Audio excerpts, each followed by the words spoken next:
വളരെ പ്രധാനപ്പെട്ട ഒരു ഇൻഫർമേഷനാണ് നിങ്ങളുമായി ഷെയർ ചെയ്യുന്നത്. നമ്മളെല്ലാവരും രാവിലെ തട്ടുകടയിൽ നിന്ന് ചായയോ കാപ്പിയോ കുടിക്കുന്നത് പേപ്പർ കപ്പിലാണ്. ഓഫീസുകളിൽ പോയി കഴിഞ്ഞാൽ അവിടെയുള്ളതും പേപ്പർ കപ്പാണ്. നമ്മൾ ഫംഗ്ഷൻസിന് പോയി കഴിഞ്ഞാൽ മോര്, പായസം, വെള്ളം, രസം എല്ലാം വാങ്ങുന്നത് നമ്മൾ ഈ പേപ്പർ കപ്പുകളിലാണ്. പേപ്പർ കപ്പുകൾ സേഫ് ആണെന്ന് നമ്മൾ വിചാരിക്കും. പക്ഷേ IIT ഗോരഖ്പൂരിൽ നടത്തിയിട്ടുള്ള പഠനത്തിൽ ഇത് ഏറെ അപകടകരമാണെന്ന് തെളിഞ്ഞിട്ടുണ്ട്. ഇതിനകത്ത് വളരെ തിന്നായിട്ടുള്ള ഒരു പ്ലാസ്റ്റിക്കിന്റെ ഒരു കോട്ടിംഗ് ഉണ്ട്. പോളിയെത്തിലീനിന്റെ ഒരു കോട്ടിംഗ് ആണ് ഇതിനകത്തുള്ളത്. ഈ പോളിയെത്തിലീൻ കോട്ടിംഗ് ഉള്ള പേപ്പർ കപ്പിനകത്ത് നമ്മൾ ഏകദേശം 90 ml വെള്ളം എടുത്തു കഴിഞ്ഞാൽ അതിനകത്ത് ഈ പ്ലാസ്റ്റിക്കിൽ നിന്നും മൈക്രോ പ്ലാസ്റ്റിക്കിന്റെ കണികകൾ 25,000-ഓളം കണികകൾ വരുന്നുണ്ട്. ഒരു ദിവസം 3 പേപ്പർ കപ്പ് വരെ നമ്മൾ ഉപയോഗിച്ച് കഴിഞ്ഞാൽ 75,000 മുതൽ 1,00,000 വരെ പ്ലാസ്റ്റിക് കണികകൾ നമ്മുടെ ഉള്ളിലേക്ക് എത്തും. ഇതുണ്ടാക്കുന്ന കോംപ്ലിക്കേഷൻ ചെറുതല്ല.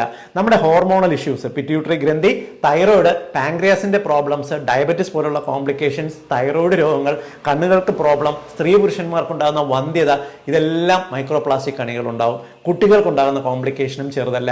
ഈ ഇൻഫർമേഷൻ എല്ലാവർക്കും വേണ്ടി